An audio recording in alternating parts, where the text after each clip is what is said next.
पढ़कर और हम लोग इस लोक और हमारे परलोक को बना सकते हैं, क्योंकि भगवान श्री रामचंद्र जी रामचरितमानस में लिखते हैं कि यही कलिकाल न साधन दूजा, जोग जग जप व्रत और पूजा। फिर क्या करना चाहिए? तो राम ही सुमिरिय गाई, राम ही संतत सुनई, राम गुण ग्राम ही। राम जी का ही हम चिंतन करें, राम जी का ही हम स्मरण करें, और जब कभी मौका मिले तो संत भगवान के मुखारविंद से भगवान राम की ही हम लोग कथा को श्रवण करें। ऐसा परम सौभाग्य हमारे लिए प्राप्त हुआ है कि आज हम लोग उस सदी उस क्षण को देख रहे हैं जहां पार ब्रह्म परमात्मा अयोध्या में कल फिर से विराजमान हुए हैं। उस कार्यक्रम के लिए भगवान की प्राण प्रतिष्ठा जो हुई है, उसके लिए सब लोगों के बहुत बहुत शुभकामनाएं, बहुत बहुत साधुवाद। यहाँ पर एक दोहा के बाद मैं अपनी वाणी को विराम दूंगा और एक दोहा को मैं लगभग 10 से 15 मिनट के अंदर हम लोग पूर्ण कर लेंगे। उसके बाद यहाँ पर और वक्ता विराजमान है जो अपनी अपनी बुद्धि विवेक के अनुसार भगवान का निरूपण करते हुए हम लोगों के लिए यहाँ पर कथा सुनाएंगे। भगवान की कथा अपार है, जिसका पार पाना संभव नहीं है, लेकिन फिर भी मैं अपनी बुद्धि विवेक के अनुसार जिस प्रकार से मुझसे बनेगा मैं आपको कथा सुनाने का प्रयास करूंगा। यहाँ पर प्रभु श्री रामचंद्र जी की कथा के माध्यम से अयोध्या कांड की कथा के लिए हम लोग श्रवण कर रहे हैं, जहाँ पर प्रभु श्री रामचंद्र जी सत्य की असत्य पे विजय होने के बाद अयोध्या के लिए लौटे हैं। और अयोध्या के लिए जब लौटे तो भगवान शंकर उनकी स्तुति करने के लिए आए हैं, और भगवान शंकर ने स्तुति करने के बाद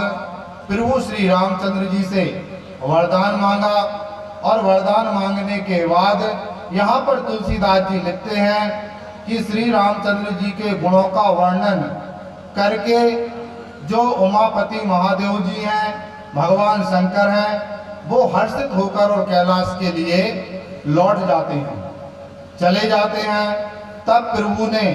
वानरों को सब प्रकार से सुख देने वाले डेरे दिलवाए। अब यहाँ राम राज यहाँ पर आ रहा है और सुख पूर्वक डेरे, अर्थात तुलसीदास जी ने मात्र संकेत में लिख दिया है कि जिससे कि सब वानरों को सुख प्राप्त हो, इस प्रकार के डेरे दिलवाए। सुख अर्थात ये है कि जिस भी प्रकार से जो अपनी बुद्धि विवेक के अनुसार सुख की कामना करता है, सुख चाहता है, वैसे उन डेरों में सारी व्यवस्था थी जो प्रभु श्री रामचंद्र जी ने वानरों के लिए दिलवाई थी। सुनो खगपति कथा पावनी, देवे देता पे भाव भय दावनी। कागभूषुंडी जी गरुण जी को यह कथा सुनाते हुए कह रहे हैं कि ये जो कथा मैं तुम्हारे लिए सुनाता हूँ, ये पहले अमर कथा के नाम से प्रचलित थी, जो भगवान शंकर से यह कथा निकली है मुखारविंद से, जो उनके पहले मन में थी, हृदय में थी, वही कथा मैं तुम्हारे लिए आज सुना रहा हूँ। तो सुनो खगपति यह कथा पावनी, यह कथा अत्यंत पवित्र करने वाली है, और पवित्र करने के साथ साथ ये जो 3 प्रकार के ताप हमेशा व्यक्ति को लगे होते हैं, दैहिक, दैविक और भौतिक, इन तीनों तापों को वह समाप्त करने वाली है। क्योंकि शरीर के द्वारा जो कष्ट प्राप्त होते हैं कर्म के द्वारा, वो जो प्रकृति के द्वारा उत्पन्न होते हैं वो, और जो देवताओं के द्वारा उत्पन्न होते हैं वो, अर्थात तीनों प्रकार की जो ताप है, तीनों प्रकार के तापों को यह जो भगवान की कथा है वह समाप्त करने वाली है, समाप्त हमेशा के लिए कर देती है। इस प्रकार से काकभूषुंडी जी गरुड़ जी के लिए कथा कह रहे हैं। महाराज करे सुबह अभिषेका,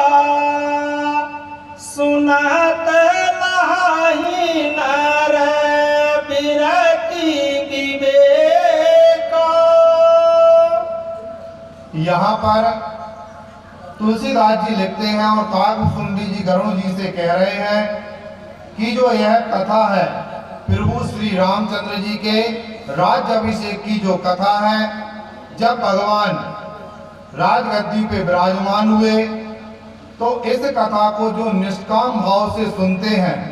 वो निष्काम भाव से सुनने वालों के लिए यह कथा क्या करती है, वह मनुष्य वैराग्य और ज्ञान को प्राप्त कर लेते हैं। क्योंकि अगर भक्ति हमारे हृदय में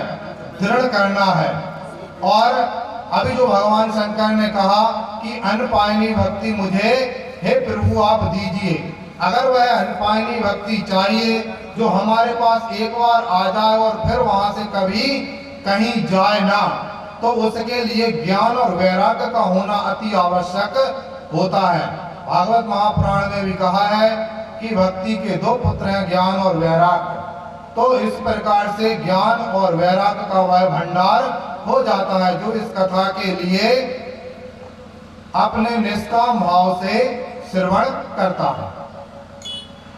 जैसा काम नर सुनहि जगावै, सुख संपत्ति नाना विधि पावै। यहाँ तुलसीदास जी लिखते हैं और काकभूषुंडी जी गरुड़ जी को कथा सुनाते हुए कहते हैं कि जे सकाम नर सुनहि जगावै, जो कामना के साथ भी इस कथा के लिए कहते हैं और इस कथा का गायन करते हैं,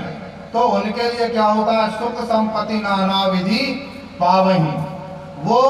अनेकों प्रकार के सुख और संपत्ति को वो प्राप्त कर लेते हैं। यहाँ पर तुलसीदास जी ने किसी सुख और संपत्ति की बात इसलिए नहीं की क्योंकि यहाँ पर तुलसीदास जी ये कहना चाहते हैं कि जो इस कथा के लिए गाते हैं और जो इस कथा के लिए कहते हैं, उनके लिए यह खाली चेक है। अर्थात जो इस कथा को गाएंगे और इस कथा को श्रवण करेंगे और इस कथा को कहेंगे, वो जो सुख चाहते हैं, जो कामना करते हैं, वो सारी कामना और सारा सुख उनके लिए प्राप्त हो जाएगा और सारी संपत्ति उनके लिए प्राप्त हो जाएगी। इसलिए तुलसीदास जी ने यहाँ लिखा, ऐसा उत्सव कल मनाया गया है क्योंकि भगवान राम तो थे, हैं और हमेशा रहेंगे, लेकिन हमारे हृदय में जहाँ वो आस्था बन जाए कि प्रभु श्री रामचंद्र जी आ गए हैं और राम राज्य आने वाला है, वो हृदय में जो परिवर्तन आता है वो उस हमारे लिए सुख और शांति को प्राप्त कराता है। जिस प्रकार से कल हमने उत्सव मनाया है, ऐसे ही उत्सव उस त्रेता युग में और